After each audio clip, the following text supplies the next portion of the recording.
तो विद्या बालन ने आखिरकार अपना बेहतरीन वेट लॉस ट्रांसफॉर्मेशन कर ही लिया। रिसेंटली वो नज़र आई चंदू चैंपियन की स्क्रीनिंग में, जहां हर कोई इनका ट्रांसफॉर्मेशन देखकर दंग रह गया। अब सुनिए विद्या बालन का वो वायरल स्टेटमेंट, जिसे सुनकर हर कोई जो वेट लॉस करना चाहता है बेहद खुश है। And do you know, everyone's been telling me, oh my God, you're looking your slimmest, and I haven't worked out all year. This is the first year when I haven't worked out. सुना आपने, इन्होंने बिना exercise या workout के अपना वजन कम कर लिया है और ये पिछले 1 साल से किसी भी प्रकार का कोई वर्कआउट नहीं कर रही हैं।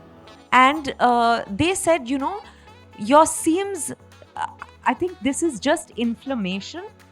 It's not really fat. So what we want you to do is, and in most cases, by the way, with people who put on a lot of weight, it is inflammation.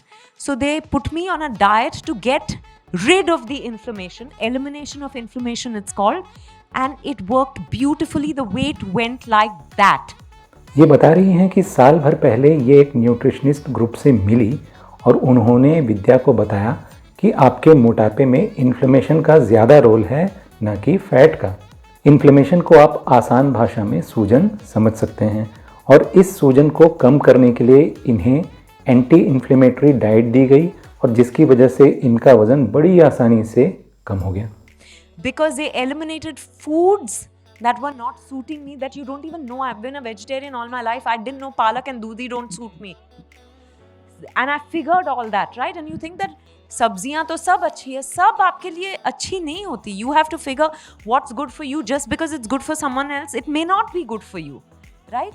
आगे ये बता रही हैं कि इन्होंने पालक और दूधी यानी लौकी को अपने डाइट में से हटा दिया क्योंकि ये दोनों इन्हें सूट नहीं हो रहे थे और इसकी वजह से भी इन्हें वेट लॉस के बेहतरीन रिजल्ट मिले। And they asked me to stop working out. And now people tell me, so what are you doing? What are you doing? Are you doing calisthenics? Are you doing Pilates? And I'm like, no, I don't do anything. I'm enjoying myself and I feel healthier and better than ever. इसी group की सलाह पर इन्होंने पिछले 1 साल से कोई भी वर्कआउट करना बंद कर दिया है और ये सब इनके वेट लॉस जर्नी में काफ़ी हेल्पफुल साबित हुआ। तो फ्रेंड्स, आपने इनका वेट लॉस ट्रांसफॉर्मेशन देख भी लिया और इनकी बातें सुन भी ली।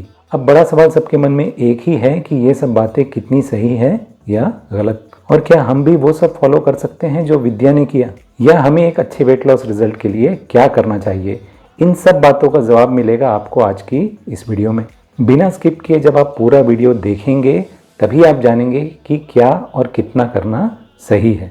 नमस्कार दोस्तों, मैं हूं आपका वेट लॉस कोच सलीम और आप देख रहे हैं वेट लॉस टीवी, जहां हम आपको बड़ी आसान भाषा में समझाते हैं वेट लॉस का रियल साइंस, ताकि इस दुनिया का सबसे मुश्किल काम यानी वेट लॉस आप बड़ी ही आसानी से कर सकें। अगर ये मुश्किल न होता तो 10 में से 4 लोग ओवरवेट नहीं होते। देखिए, यहाँ विद्या खुद कह रही है कि अगर साल भर पहले कोई उनसे यह कहता कि बिना वर्कआउट के भी आपके वेट लॉस बहुत अच्छे से हो सकते हैं तो वह इस बात पर बिल्कुल यकीन नहीं करती। You know, who would have believed? Even I wouldn't have believed if I was told last year that, you know, stop exercising, you'll shed weight. तो चलिए हम भी इन सब बातों को मानने के पहले इसकी पड़ताल करना चाहेंगे। चलिए सबसे पहले ये जानने की कोशिश करते हैं कि इनका वजन पहले कैसा था और कब इनका वजन बढ़ा। ये है 2005 में आई इनकी पहली फिल्म परिणीता का गीत, जहां ये बिल्कुल परफेक्ट लग रही है, और ये है 2008 में आई किस्मत कनेक्शन मूवी का गीत, जहां ये बिल्कुल स्लिम और फिट नजर आ रही हैं। यानी इन 3 सालों में इनका वजन बिल्कुल ठीक था। इसके बाद इनकी मूवी आई पा, जहां इन्होंने अमिताभ की मां का रोल प्ले किया। फिर आई इनकी मूवी इश्कियां, जहां इन्होंने एक मैनिपुलेटिव विडो का रोल किया। इन दोनों ही मूवी में इनके रोल टिपिकल बॉलीवुड हीरोइन वाले नहीं थे और इश्कियां में तो थोड़ा ज्यादा वजन रोल के लिए ठीक भी था। फिर आई 2011 की फिल्म द डर्टी पिक्चर, जिसके रोल के लिए इन्होंने 12 किलो वजन बढ़ाया। इन्होंने खुद ही बताया है कि इन्होंने वजन बढ़ाने के लिए अलग से क्या क्या खाया। क्रीम बिस्किट्स, चॉकलेट्स, केला और बादाम, और मूवी शॉट्स के ब्रेक में पास्ता और बर्गर। यानी इनका वजन बड़ी आसानी से नहीं बढ़ गया, बल्कि इसके लिए इन्हें एक्स्ट्रा एफर्ट करने पड़े। खैर, इन्होंने 12 किलो वजन बढ़ा भी लिया और मूवी हिट भी हो गई। अब बारी थी वजन वापस घटाने की। दी डर्टी पिक्चर मूवी की रिलीज के बाद प्रमोशन के दौरान इन्होंने इंटरव्यू में बताया कि प्रमोशन के लिए ट्रैवलिंग करते करते ही मेरा 2 किलो वजन अपने आप कम हो चुका है और बचा हुआ 10 किलो वेट भी मैं अपने ट्रेनर और डाइटिशियन की मदद से जल्द कम कर लूंगी। इनका ये भी कहना था कि नेक्स्ट मूवी की शूट से पहले तक मैं रोज 8 से 9 घंटे की नींद पूरी लिया करूंगी ताकि मेरा वेट लॉस आसानी से हो सके। लेकिन ऐसा हो न सका क्योंकि इन्हें नेक्स्ट मूवी मिली कहानी, जहां इन्हें एक प्रेग्नेंट वुमेन का रोल प्ले करना था। ये रोल भी ऑब्वियसली ज़्यादा वजन डिमांड करता था।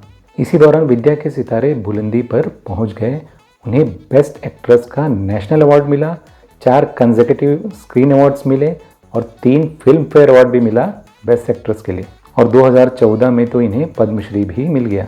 अब आप ही सोचिए, अगर बढ़ते वजन के साथ किसी की लोकप्रियता और सक्सेस भी बढ़ती रहे तो इसे कौन नहीं पसंद करेगा। अचानक से बुरे ड्रेस सेंस के लिए क्रिटिसाइज की जाने वाली विद्या को लोग साड़ी में बेहद पसंद करने लगे। विद्या भी अब अधिकतर सब्यसाची की साड़ीज में नजर आने लगी, यानी अब इन्हें वेट लॉस करने की ज़्यादा ज़रूरत नहीं रह गई थी। इसी दौरान यानी सन 2012 में विद्या की शादी भी हुई और शादी के बाद हनीमून पीरियड के दौरान कोई भी डाइट और वर्कआउट की ज़्यादा फिक्र नहीं करता। यह भी एक वजह रही जिसकी वजह से विद्या का वेट लॉस ठीक से नहीं हो पाया। इनकी शादी हुई थी उस समय यूटीवी मोशन पिक्चर्स के सीईओ एसआरके यानी सिद्धार्थ रॉय कपूर से। चूँकि एक बेहतरीन स्टारडम एंजॉय कर रही थी, अब इसलिए इन्हें ऐसे रोल्स ऑफर होने लगे जो इनकी कदकाठी के हिसाब से परफेक्ट थे और इनके पास वुमेन सेंट्रिक रोल्स की किसी भी प्रकार की कोई कमी नहीं थी। एक बार तो एक रिपोर्टर ने इनसे सीधा सवाल पूछ ही लिया था। हमने आपकी जितनी मूवी देखी है सारी वुमेन सेंट्रिक मूवी, आगे चल के आप वुमेन सेंट्रिक फिल्मों में नजर आएंगे या फिर आप अपना वेट लॉस करने का भी कुछ सोचा है?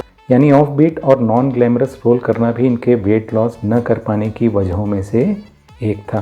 क्योंकि फ्रेंड्स, ये तो आप भी मानेंगे कि जब आप ग्लैमरस रोल्स करते हैं जो कि एक टिपिकल बॉलीवुड हीरोइन को करना होता है, तब आपको वेट और फिगर कॉन्शियस तो होना ही पड़ता है। यानी आप जी जान लगा देते हैं अपना वेट और फिगर मेंटेन करने के लिए। और इन्होंने खुद अपने इंटरव्यूज़ में बताया है कि सक्सेस का पीक देखने के बाद जब घनचक्कर जैसी काफ़ी सारी फिल्में लगातार इनकी फ्लॉप होने लगी तो ये काफ़ी इमोशनली हर्ट हो गई। यहाँ आपको पता होना चाहिए कि स्ट्रेस भी वेट गेन करने में एक अहम रोल अदा करता है। चलिए फ्रेंड्स, ये तो हुई विद्या के वेट गेन की कहानी।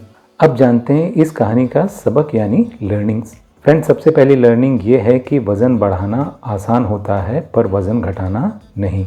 अगर किसी वजह जैसे चाइल्ड बर्थ के बाद या हॉस्पिटलाइज्ड होने के बाद या किसी इंजरी की वजह से बेड रेस्ट के बाद आपका वज़न अगर बढ़ भी जाए तो आपको जल्द से जल्द उस बड़े वज़न को कम कर लेना चाहिए, क्योंकि आपका शरीर आपका नॉर्मल वज़न जानता है और वह उस नॉर्मल वज़न पर वापस आने की बेहद कोशिश करता है।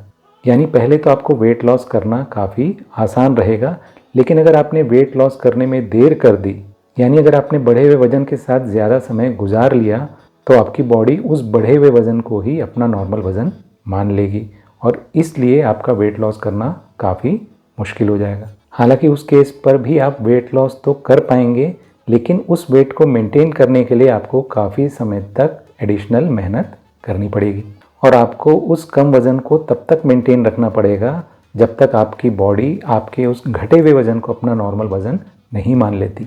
यानी ऐसे केस में घटे हुए वज़न को लगातार अगर आप काफ़ी समय तक मेंटेन रखें तो बाद में आपको मेंटेनेंस के लिए उतनी ज़्यादा परेशानियां नहीं उठानी पड़ेंगी। इन्होंने 2 बातें बताई हैं कि इन्हें एंटी इन्फ्लेमेटरी डाइट दी गई और दूसरा इन्होंने बताया कि इन्होंने पालक और लौकी खाना बंद कर दिया क्योंकि ये दोनों इन्हें सूट नहीं हो रहे थे। बट यहाँ मैं आपको बता दूं कि पालक को एक सुपर फूड माना जाता है और लौकी में भी वेट लॉस की कई प्रॉपर्टीज़ पाई जाती है। इसके अलावा दोनों में इन्फ्लेमेशन कम करने की प्रॉपर्टीज़ होती है, यानी ये दोनों एंटी इन्फ्लेमेटरी फूड्स ही होते हैं। खैर, विद्या ने कभी नहीं कहा कि आप भी एग्जैक्टली वही सब फॉलो करें जो विद्या ने किया है, बल्कि इन्होंने साफ साफ बताया है कि सभी की बॉडी यूनिक यानी अलग होती है और सबको अपने हिसाब से चीज़ें फॉलो करनी चाहिए। I'm not saying you should not exercise. I'm not saying you should not lead a healthy lifestyle, get your sleep, eat the right kind of food. But remember that no two people are the same. Where we come from, the families we come from, the food we eat, our intelligence levels, our IQ levels, our experiences, everything, the way our bodies respond, it's all different. So we must respect that individuality. Workout के मामले में मेरा opinion थोड़ा अलग है। Workout और inflammation का मुझे कोई डायरेक्ट संबंध नज़र नहीं आता अगर आप सभी वर्कआउट के प्रोटोकॉल अच्छे से फॉलो कर रहे हो। जैसे आइडियली आपको 45 मिनट से ज़्यादा समय तक वर्कआउट नहीं करना चाहिए अगर वेट लॉस करना आपका गोल हो। प्रॉपर रेस्ट, रिकवरी और 8 घंटे की नींद लेने के बाद ही आपको अगला वर्कआउट करना चाहिए। अपनी कैपेसिटी के हिसाब से वीक में 3 से 6 दिन तक ही आपको वर्कआउट करना चाहिए। I've exercised like crazy. Sometimes I would lose weight and then it would come back. Sometimes it would not budge. For many years in between, no matter what I did. And I want to speak about this today too.